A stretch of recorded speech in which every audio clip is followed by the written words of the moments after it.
আমি আমার ভাই মাওলানা গিয়াসউদ্দিন তাহেরের প্রতি বিনীতভাবে আরজ করতে চাই, প্রিয় ভাই আমার, ইমানের প্রশ্ন আমাদেরকে আল্লাহর কাছে যেতে হবে। আমরা অন্য যাই করি না করি, অন্তত ইমান হারা হওয়ার মতো কথা, শিরকে আকবর হওয়ার মতো কথা থেকে আমাদের বেঁচে থাকা উচিত। আল্লাহ রাব্বুল আলামিনের ভয়ে অন্তত আপনি তওবা করুন এবং আল্লাহর কাছে ফিরে আসুন এবং আপনার এই কথাকে আপনি প্রত্যাহার করুন। এতে আপনি আল্লাহর কাছে সম্মানিত হবেন, মানুষের কাছেও সম্মানিত হবেন ইনশাআল্লাহ। প্রিয় দর্শক, মাওলানা গিয়াসউদ্দিন তাহেরের সাথে ব্যক্তিগতভাবে আমাদের কোনো বিরোধ নেই, কোনো বিদ্বেষ নেই, কোনো শত্রুতা নেই। আমরা কোনো আলেমের নাম ধরে সমালোচনা করার সম্পূর্ণ বিরোধী।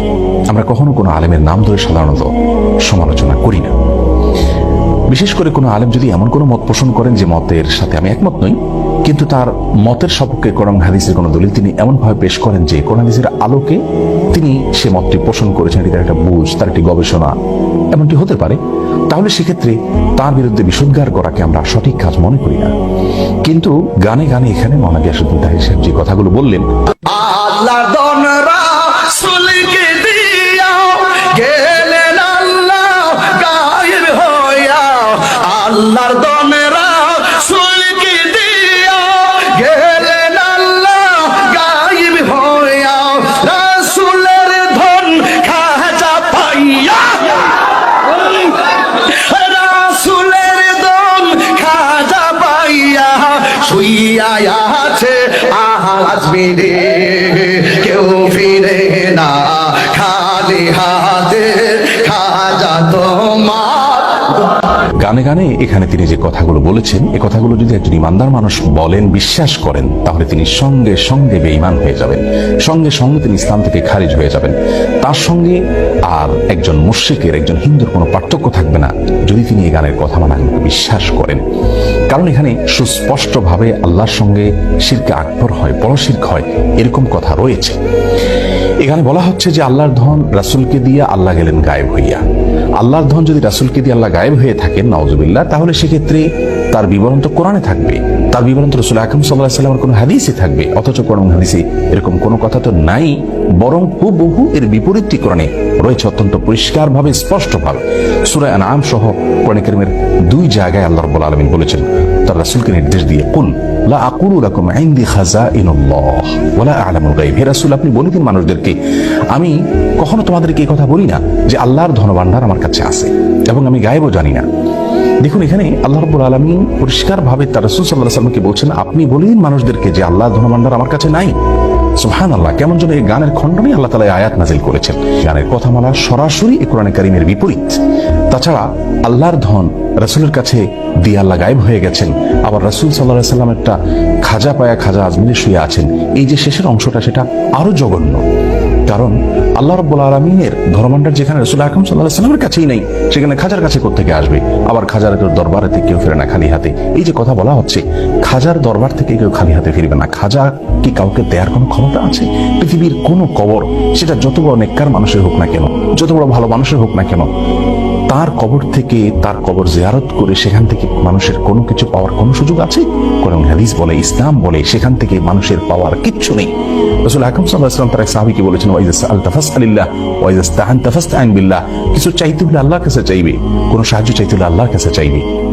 কোনো কবর, কোনো মাজার, এখানে কোনো কিছু চাওয়া যাবে না। প্রতিদিন আমরা সালাতের প্রত্যেক রাকাতে সূরা ফাতিহা তেলাওয়াত করে থাকি, সেখানে আল্লাহ আমাদের শিক্ষা দিয়েছেন বলার জন্য, ইয়াকা না'বুদু ওয়া ইয়াকা নাস্তাইন। হে আল্লাহ, আমরা আপনারই শুধু ইবাদত করি এবং আপনার কাছেই শুধু সাহায্য চাই। তার মানে সাহায্য আল্লাহ ছাড়া কারোর কাছে চাওয়া যাবে না। সেখানে খাজার দরবার থেকে কেউ খালি হাতে ফিরে না, সেখানে যে চাওয়ার জন্য আমাদেরকে নির্দেশ দেওয়া হচ্ছে, নির্দেশনা দেওয়া হচ্ছে। গানের এই কথামালা, এগুলো গিয়াসউদ্দিন তাহের সাহেব আবৃত্তি করেছেন। সেখানে আল্লাহ রাব্বুল আলামিনকে একরকম নিষ্ক্রিয় প্রমাণ করা হলো যে আল্লাহ গায়েব হয়ে গেছেন রাসূলের কাছে দায়িত্ব দিয়ে, তার কাছে ধনভাণ্ডার দিয়ে। অথচ আমরা জানি আয়াতুল কুরসিতে আল্লাহ রাব্বুল আলামিন বলেছেন যে আল্লাহু লা ইলাহা ইল্লা হুয়াল হাইয়ুল কাইয়্যুম লা তাখুযুহু সিনাতুন ওয়া লা নাওম। আল্লাহ তাআলা চিরঞ্জীব, আল্লাহ তাআলা চিরঞ্জীব এবং তার কখনো তন্দ্রা আসে না। রাসূল আকরাম সাল্লাল্লাহু আলাইহি ওয়াসাল্লাম হাদিস থেকে বোঝা যায় আল্লাহ রাব্বুল আলামিন কিভাবে পৃথিবী কন্ট্রোল করেন। কোরআন কারীমে আল্লাহ বলেছেন ইউদাব্বিরুল আমর, আল্লাহ রাব্বুল আলামিন সমস্ত বিষয়গুলোকে কন্ট্রোল করে, নিয়ন্ত্রণ করে, সবকিছু আল্লাহ তাআলার হাতে। সেখানে এই ধরনের শিরকি কথা একজন মুসলিমের মুখ থেকে কখনো বাহির হতে পারে না। একজন আলেম তো অনেক পরের কথা, একজন ওয়াইজ বা বক্তা তো অনেক পরের কথা। আরেকজন বক্তা তার পীরের কারামতি বলতে গিয়ে তিনি আল্লাহ রাব্বুল আলামিনের যে পাওয়ার, আল্লাহ রাব্বুল আলামিনের যে শক্তি, সেটা তার পীরের জন্য সাব্যস্ত করেছেন। আমি হযরত আলমের সামনে তো গোটা কায়নাত আমার হাতের সামনে, এই জন্য আমি কোন বলে এটা ফায়াকুন হয়। আল-ইয়াজ বিল্লাহ, একজন মানুষের ইমান হারা হওয়ার জন্য, কাফির হওয়ার জন্য একথা যথেষ্ট। একথা যথেষ্ট একজন মানুষ বেঈমান হয়ে যাওয়ার জন্য। আল্লাহ রাব্বুল আলামিনের ক্ষমতা হলো তিনি কোন বললে হয়ে যায়, এটা আল্লাহ রাব্বুল আলামিনের পাওয়ার। কোরআন কারীমের 8 জায়গায় আল্লাহ রাব্বুল আলামিন এই কথা বলেছেন বিভিন্ন ভাবে। সূরা ইয়াসিন আল্লাহ রাব্বুল আলামিন বলেছেন ইন্নামা আমরুহু ইযা আরাদা শাইআন আন ইয়াকুলা লাহু কুন ফায়াকুন। আল্লাহ রাব্বুল আলামিন কোনো কিছু চাইলে কোন বলেন, এরপর জিনিসটা অটোমেটিক হয়ে যায়। সূরা বাকারা 117 নম্বর আয়াতে আল্লাহ বলেছেন বাদিউস সামাওয়াতি ওয়াল আরদ ওয়া ইযা কাদা আমরান ফাইন্নামা ইয়াকুলু লাহু কুন ফায়াকুন। আল্লাহ রাব্বুল আলামিন আসমান এবং জমিনের নমণ্ডল এবং ভূমণ্ডলের সৃষ্টিকর্তা। তিনি কোনো কিছু ফয়সালা করলে, কোনো কিছু সৃষ্টি করতে চাইলে তিনি কোন বলেন, এরপরে সেটা হয়ে যায়। এরকম 8 জায়গায় আল্লাহ রাব্বুল আলামিন বলেছেন একই কথা। এটা আল্লাহ রাব্বুল আলামিনের শানে শুধুমাত্র খাটে। আল্লাহর কোনো নেককার বান্দা, আল্লাহর কোনো প্রিয় মানুষ বা পৃথিবীর কারোর যদি এরকম কোনো পাওয়ার তার জন্য সাব্যস্ত করা হয় যে তিনিও কোন বললে হয়ে যায়, তাহলে থাকতে আল্লাহর সমকক্ষ সাব্যস্ত করা হলো। অথচ আমরা কোরআন কারীমের আয়াত স্পষ্টভাবে জানি যে লাইসা কামিথলিহি শাই, আল্লাহর অনুরূপ, আল্লাহর সমকক্ষ আর কেউ নেই। আমরা সূরা ইখলাস, সূরা কুল হুয়াল্লাহর মধ্যে পড়ে থাকি ওয়ালাম ইয়াকুল লাহু কুফুয়ান আহাদ, আল্লাহর সমকক্ষ আর কেউ হতে পারে না। সুতরাং কোনো পীর বা বুজুর্গের হাতে কোনো পাওয়ার রয়েছে, তিনি কোন বললে সবকিছু হয়ে যায়, এরকমটি যদি কেউ বিশ্বাস করেন, তাহলে সঙ্গে সঙ্গে তিনি বেঈমান হয়ে যাবেন, ঈমান হারা হবেন, মুশরিকে পরিণত হবেন, শিরকে আকবরে লিপ্ত হয়ে যাবেন। আর শিরকে আকবরে লিপ্ত হওয়ার পর কেউ যদি তওবা ছাড়া মৃত্যুবরণ করেন, আল্লাহ রাব্বুল আলামিন তার সেই গুনাহ কখনো মাফ করবেন না, এবং শিরকে আকবরে লিপ্ত হওয়ার কারণে তার পেছনের সমস্ত নেক আমল বরবাদ হয়ে যায়। আল্লাহ রাব্বুল আলামিন কোরআন কারীমে তার রাসূল সাল্লাল্লাহু আলাইহি সাল্লামকে বলেছেন লাইন আশরাকতা লা ইয়াহবাতান্না আমালুক, যদি আপনি শিরকে লিপ্ত হন আপনার সমস্ত আমল বরবাদ হয়ে যাবে। কথাগুলোকে যারা সায় দিবেন, এগুলোকে যদি কেউ বিশ্বাস করেন, তাহলে সেক্ষেত্রে তারাও ইমানদার হারা হবেন।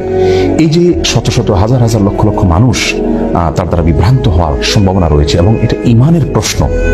এই জায়গায় আমরা চুপ থাকতে পারছি না, এখানে আমাদেরকে কথা বলতেই হচ্ছে। আমি আমার ভাই মাওলানা গিয়াসউদ্দিন তাহেরের প্রতি বিনীতভাবে আরজ করতে চাই, প্রিয় ভাই আমার, ইমানের প্রশ্ন আমাদেরকে আল্লাহর কাছে যেতে হবে। আমরা অন্য যাই করি না করি, অন্তত ইমান হারা হওয়ার মতো কথা, শিরকে আকবর হওয়ার মতো কথা থেকে আমাদের বেঁচে থাকা উচিত।